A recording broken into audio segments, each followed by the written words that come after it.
right, welcome back to On Texas Football, special live edition of On Texas Football. I'm Jeff Howe. He's CJ Vogel down on the 40 acres, wrapping up the Steve Sarkisian press conference and player availability. This edition of On Texas Football is brought to you by Duck Camp. We'll tell you more about our friends at Duck Camp here later in the show. But CJ, your initial thoughts on Sark's press conference, you mentioned it, and I got this vibe. Not the end of the world for Sark. There's definitely a lot for this team to work on. But they went back to work this morning for practice, and Sark's mentality is, hey, no, don't reinvent the wheel. Just keep plugging away. Yeah, I think that was my biggest takeaway today, hearing from Sark today, on top of what we heard from him Saturday postgame, is this doesn't feel like a coach who is necessarily threatened by the pressure, or maybe is in that same boat that maybe a lot of us are when it comes to having what we've seen on the field through 3 weeks. I don't get the sense that Sark is, one, all too panicked, or two, I guess he's frustrated, Jeff, but he hasn't necessarily shown that with the media. So credit to Sark on that front. I thought today, again, he was in a chipper mood. He said practice went great. I got a text saying Arch looked good in practice today as well, but plenty to clean up on Saturdays. And I think that's where we're going next. But altogether, again, a positive mood from Steve Sarkisian, which, again, has been a surprise over the last 72 hours or so. So, CJ, before we'll talk about Arch, we'll get there. I do want to start with injuries, though, and thank you to Matthew behind the scenes for putting these clips together. This is Sark today talking about the team's injury situation. Note, obviously, Cedric got hurt first play of the game, hamstring injury, significantly.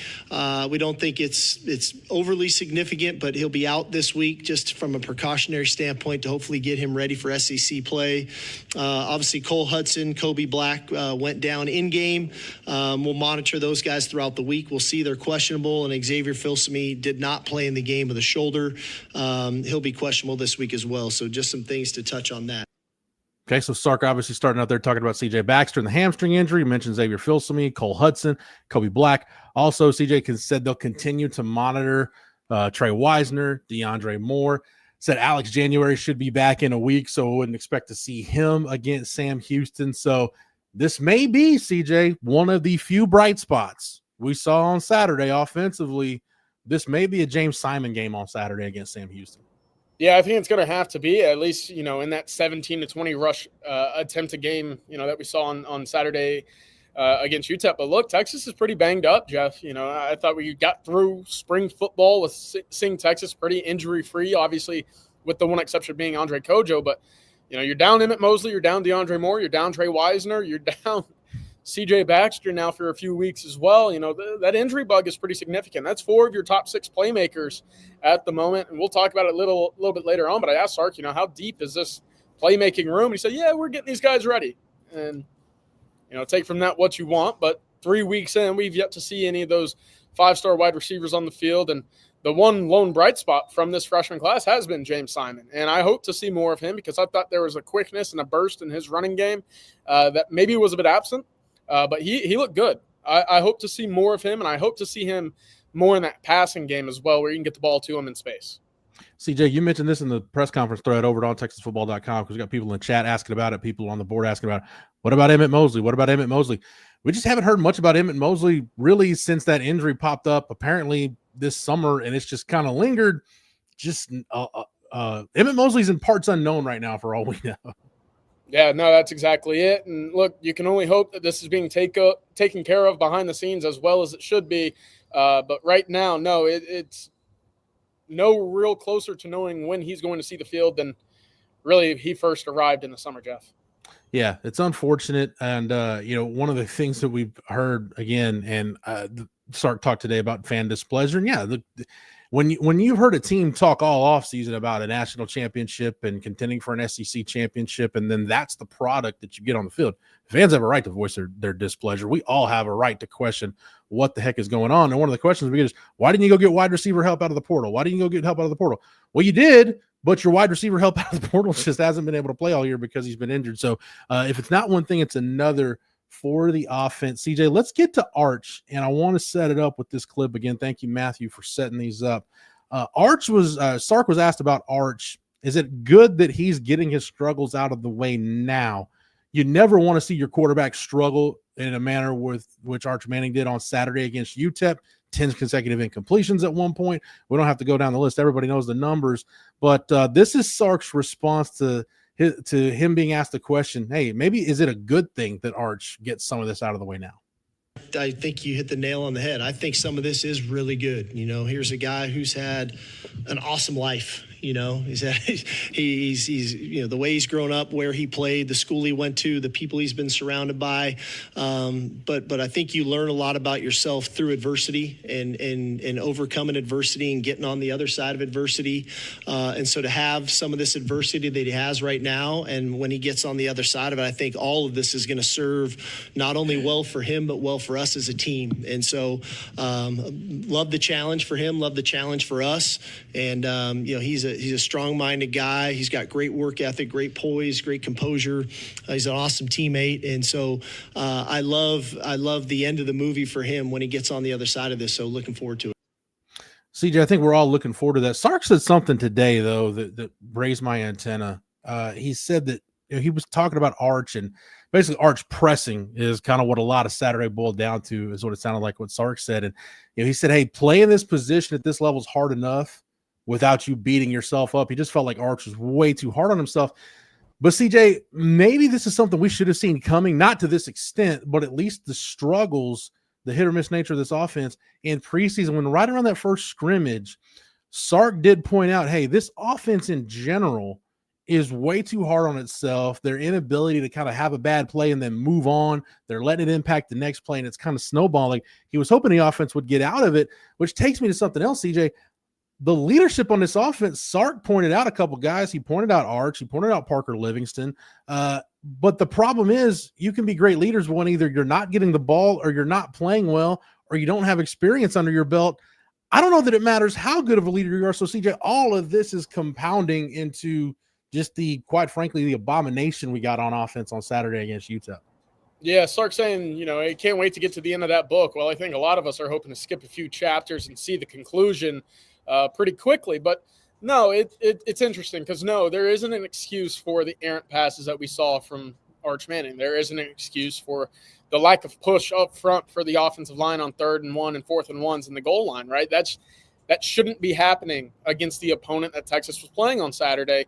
But, yeah, you could probably expect to see maybe a little bit more wrinkles and tough love with the Texas offense, given that, well, you only had 1.5, maybe 2.5 starters returning from a year ago. But it should never have gotten to the point where we're looking at it saying this is how bad the Texas offense is now. Yeah. Do we need to worry about going 500 in SEC play? Do we need to worry about potentially fighting for bowl eligibility? And I don't think that's outrageous to say right now. Could this offense certainly improve? Yeah, I don't think it could get much worse. We said that Saturday. But altogether, these are the moments that you learn a lot about your offensive leadership. You learn a lot about your quarterback. Obviously being booed at home against UTEP, not something I think anybody in this facility behind me was expecting. Who steps up? Who becomes that guy that Arch can lean on, that players can lean on otherwise, and really become that, that vocal mouthpiece for the Texas offense? Right now, I wonder who that is, especially with Trey Wisner sidelined, because that's a guy last year that Texas really relied on in situations just like this. And you got Cole Hudson's got some experience, but he's out. DJ Campbell's got experience, but he hasn't played, I don't think, up to his standard or the standard they have for him internally. So, again, it's just issues that keep compounding things on offense. Right now, I want to take a minute. We'll get back to it on the other side, but I want to thank our sponsor for this live edition of On Texas Football, and that is Duck Camp. Big thank you to our friends at Duck Camp. Duck Camp makes gear for folks who live for being out there, whether that's at a duck blind at sunrise or on the 40 acres for a Saturday kickoff. Born right here in Austin, Duck Camp builds best-in-class hunting and fishing apparel that works just as well for a full day in the field as it does for a long day of tailgating. From sun protection shirts that keep you cool during those early season scorchers to their iconic game series hats that feel like instant classics, Duck Camp gear is ready for football season, hunting season, and every season in between. Stay out there, get out there, and hook them. Shop at duckcamp.com today. And again, thank you to Duck Camp for sponsoring this edition of On Texas Football. CJ, I want to continue talking about Arch really quick. Sark was asked a little bit about it. Hey, did you think about sitting Arch? And the topic of benching the quarterback, anytime there's quarterback play to that extent, it's going to come up. I just don't think when you've got a quarterback that's having trouble finding himself or really going through it for the first time, it's different. Everybody can point to last year against Georgia with Quinn, but you had a multi-year starter, and you, depending on, I don't know if Sark said he had a good feel for it. I'll take him at his word that, hey, maybe Quinn just needed to sit down. It's one thing when you've got Arch Manning as your backup quarterback. It's another where, no disrespect to Matthew Caldwell or Trey Owens or KJ Lacey, but you either got inexperience or just not a ton of in-game experience at that position. CJ, I don't know what going with another quarterback or benching Arch would have solved on Saturday, other than just further compounding the issue of a quarterback that's struggling to find himself right now. Yeah, I think the ultimate highest ceiling with this football team is Arch Manning, right? That's without question. On top of that, look, you're going to have to fight through the same issues with each quarterback, whether it's inexperience, whether it be the speed of the game, whether it be not having that, that camaraderie with the wide receivers. You're going to have issues everywhere at quarterback, given what we know about this team and how often those quarterbacks have been on the field in their career. So look, for Arch, again, we've talked about these 3 non-conference games being a great opportunity for Texas to learn about itself and to take those steps forward. They didn't do that on Saturday, but boy, did they learn a lot about themselves, Jeff. And they learned what needs to improve, and that starts with the quarterback. That starts with the offensive line. And so this upcoming weekend against Sam Houston State, again, a great opportunity to look at what went wrong against UTEP, what hasn't clicked so far through 3 weeks, and say, how can we get closer to the product that we need to put on the field to compete in the SEC? And starting over with a new quarterback erases every bit of progress that you've made through 3 weeks. So no, and that's especially true given that Steve Sarkisian has played the quarterback position before and has probably been in Arch Manning's shoes once or twice during his playing career as well. Yeah, and we've seen it throughout the years at Texas. I mean, I think back to the situation you'd be in. I go back to 2011 when Garrett Gilbert started the year as the quarterback, got booed against BYU, was replaced at halftime. And with Case McCoy and David Ash rotated, you kind of figured it out for a little bit. You got that initial spark, but at some point, everything kind of regresses to the mean, regresses to what it is, and you're going to be easier to defend. So I just think you've invested so much, and I'm not talking about the NIL investment or financial investment or anything like that, but the time you've invested into building this offense around Arch, you got to see it through. If you're talking about benching a quarterback against UTEP, then I don't. We're a long ways away from being where this team was talking about being in the preseason.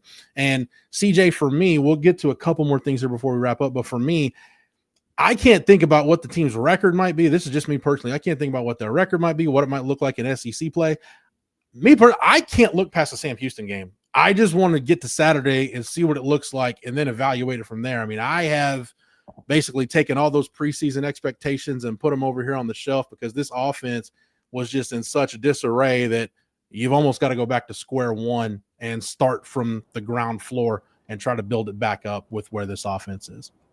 Yeah, and look, I hope that, Sark starts to use the legs of Arch Manning more. There's success there. 7 attempts, 9 rushing attempts, 7 of them were designed. You go for about 50 yards. That's successful, right? That was the most successful piece of the Texas offense on Saturday. Now, you can't overuse that because, one, when you get to SEC play, Jeff, those are bigger, faster, stronger dudes, and they will take licks on quarterbacks. We know that to be the case. That's something that I think every defensive back and linebacker and defensive end circles and the opportunity to do on a given weekend is hit the opposing quarterback. So you got to be smart, but there's a way to evolve this offense to utilize the strength that is Arch's legs. And it obviously takes some of the heat off of his arm. And I think once you get a quarterback that returns to playing with confidence and returns to stepping on the field saying, I'm the best player here and I'm going to go prove that to you, rather than what we've seen out here over the last 3 weeks, which in my opinion has been a very timid, almost a quarterback that's too scared to mess up, and as a result hasn't been able to play as freely or with the love and the passion of the game that we've seen last year. That's where you start to grow and allow yourself time is through the run game. Got to establish that first, but even with Arch's legs, I think there's more room for that to be a part of this Texas offense moving forward. We got a super chat from Rocky P. Thank you, Rocky P, for the super chat. Says Sark needs to find a way to get the offense as a whole to relax. They're playing way too tense and thinking way too much. Get back to having fun. This is not a game, CJ, where you can think it's all about reacting and just don't see that from the offense. I mean, it's at every position group right now. So I think Sark's approach, CJ, I don't know if there's a right approach right now, but his is, hey, let's just step back. take a deep breath, reestablish ourselves, and try to get back to finding things we can focus on and hone where we can move the football and put a better product on the field. Yeah, I think that's exactly it. And look, I'll take this question for Orlando as well. We have heard Arch look good in practice for 6 months. Who are your sources? The same sources that told us that this was going to be a good defense. The same sources that told us that this was going to be a very talented football team, and it is, right? Arch does look good in practice. And obviously, as we've seen for 3 weeks, something just isn't there yet for him to get where Texas needs him to be at the quarterback position. So it's not like Arch is in practice, Jeff, playing skee ball with his passes. Right. It's not like he's a UPS air delivery guy just airmailing everything, right? No, he's looked the part in practice, and that's why we've been so confident in the way that this Texas offense would play. Unfortunately, come Saturday this past weekend, we saw against San Jose State as well, that hasn't been the case. So something needs to click for Arch there. Apologize, didn't mean to cut you off. But speaking of practice, Sark was asked about Connor Stroh getting every snap at left guard against UTEP, and where was Neto Azumalo? Sark said, hey, Stroh had the best week of practice, and at some point they want to offensive line continuity is huge for that position, maybe more important than any other position on the field. The results are what they are, CJ, but there's a reason why, at least in Sark's eyes, and people can be mad about it. You can question it. Everything's getting questioned right now, and deservedly so. But there's a reason why they felt like going with Connor Stroh was the best answer on Saturday against UTEP. We'll see. Is that going to change against Sam Houston? Maybe it does, but at least in terms of Saturday, they felt like that was the right call to go with Connor Stroh for the whole game. Yeah, I was pretty surprised by that. On top of that, when you saw that Cole Hudson went down, it was Connor Robertson who stepped in. I thought maybe there would be some opportunity for guys to move around on that offensive line, especially after San Jose State, where Neto Mozolo had 37 snaps compared to Connor Stroh's 33. I thought, again, you would see a very even split. And I asked Sark last week around this time, saying, is this what we're going to expect moving forward? He said, yeah, we've had that platoon at guard for the last 3 years, and we need to build that depth and that ability for a 6th or 7th offensive lineman to play in this Texas offensive line. But no, I was very surprised by that. And ultimately, look, if having good practice weeks is what it takes to get on the field, well, to stay on the field, Jeff, for me, you got to play well. And I think that's the biggest question mark right now. I think to sum up the offense, CJ, I think this goes for Arch, the offensive line, everything. Sark said, look, I was naive to think we wouldn't have growing pains, but I want to get tall really quick. Like, he knows it needs to get better. They've got to put a better product on the field against Sam Houston. Last thing I want to get to, CJ, and again, we'll get to this cut that Matthew's got queued up. This is one thing that I don't know. I usually agree with Sark on a lot of stuff. This is one where I agree. I see the logic, but I don't agree with the decision. He was asked about field goals and taking the points or going for it on 4th down. This was Sark's response about taking the points or not. Analytics have become a big part of football. Like analytics became part of Major League Baseball, analytics became a big part of football. And whether they started in college and then went to the NFL or NFL to college, however you want to look at it, everybody's got an analytical approach to what they do. We do too, but I'll be honest with you, I haven't checked with the book yet before I've made a decision. Now, I've gone back after and said, hey, what did the book say on that? And quite frankly, I've probably been a little more aggressive than what the book would say, what analytics would say. Luckily, the 2 times that I did go for it and the book said I should probably kick it, we made it both times, so I feel a little better. I thought to myself, maybe I'm a little smarter than the book, because there's some gut instincts involved. There's some trust in your team involved. There's some style of the way the game is going that's involved. And so it just so happens we've been put in those situations early in games. It feels like we have more 4th down attempts earlier in the game than we do later in the game, but that's just the way the drives have gone and things have gone. But again, I've told the team again this morning, I do that because that's who we are. That's our style of play. That's what we believe in. We've got a great kicker. We've got a great punter. We've got a great defense. We've got all those things. And we're going to be a great offense too here. And then reason kicks into the flow of the game and what it looks like and how you're playing it and where you're at on the field and what juncture of the game. But you'd be surprised what analytics says on a lot of those things. And there's some that I punt the ball. Analytics is like, this is like you probably should go. And I'm thinking that's crazy, but we're going to punt the ball here or we're going to kick the field goal here. But analytics takes in a lot. As I said, we have analytics, but I kind of study the analytics before the game, and then I go with my gut in game of what I think is the right play to make. CJ, I think between the 40s, you're kind of in no man's land right there, and it's a 50-50 proposition. But when you're in field goal range, I've almost reached the point with Sark where I was with David Pierce about his overly aggressive base running. It's going to happen. So I'm not going to make myself go crazy complaining about something that I know is going to happen. I'll just wait and hopefully be surprised when he goes the other direction.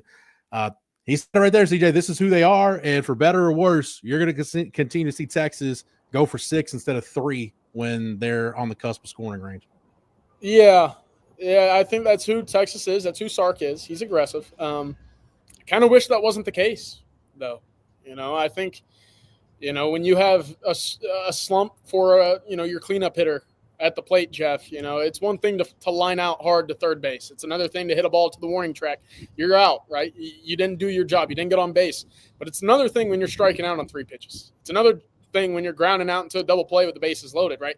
That really starts to pile up on your mental side of things. And for Arch, when I see the Texas is turning the ball over on 4th downs. When they get into the red zone, they're not converting that into points.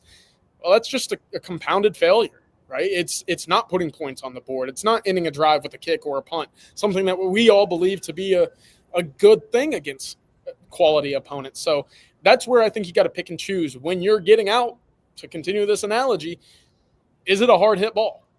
Or is it one of those things where you look foolish up at the plate and you watch 3 fastballs go right by you? That's where I think Texas needs to be smarter and moving forward. Look, Jeff, they're 25-2 since 2023 when scoring 21 points. Trust that defense. Take the points.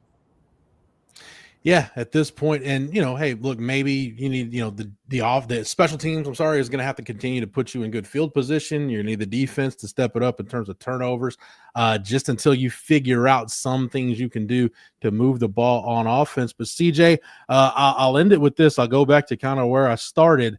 The offensive line, I broke down some numbers as a team right now. Texas averaging 2.82 yards after contact per rushing attempt. It's not great. 1.72 yards before contact per rushing attempt. That means basically you're getting not quite to the 2-yard line. Backs are on average before you're getting hit. The one positive, though, James Simon, 4.19 yards per yards after contact per attempt. To put that into perspective, go back to 2022. Roschon Johnson was at 4.28. Bijan Robinson was at 4.17. And then go back to 2021. Roschon 4.06, Bijan 3.94. So, again, It's a one-game sample, CJ, but James Simon may be the guy that you need to rely on right now since he has shown the ability above the other healthy backs that he's the one that can maximize runs. Yeah, Jeff, and that's against the defense who, again, it is UTEP, I understand, but coming into week 3, they were the number 1 graded tackling team by all of Pro Football Focus. So this wasn't a team that was missing tackles. This wasn't a team that was allowing guys like me to get the rock and create with my legs. No. This team was very quick to scramble and gang tackle. Only 8 missed tackles throughout the first 2 weeks of the season. Texas might have found something there with James Simon, Jeff. I'm excited to see him this weekend. Yeah, exactly. Look, I know for a lot of people, myself included, close only counts in horseshoes and hand grenades, but Sark feels, CJ, like they're close. Again, doesn't sound like we're going to see any wholesale changes. It's all about going back to work, and maybe they found some things within the first 3 games that they can hone in on, develop, and try to put a better product on the field. CJ, I'll give you the last word, final thoughts from today's Sark press conference and player availability down on the 40.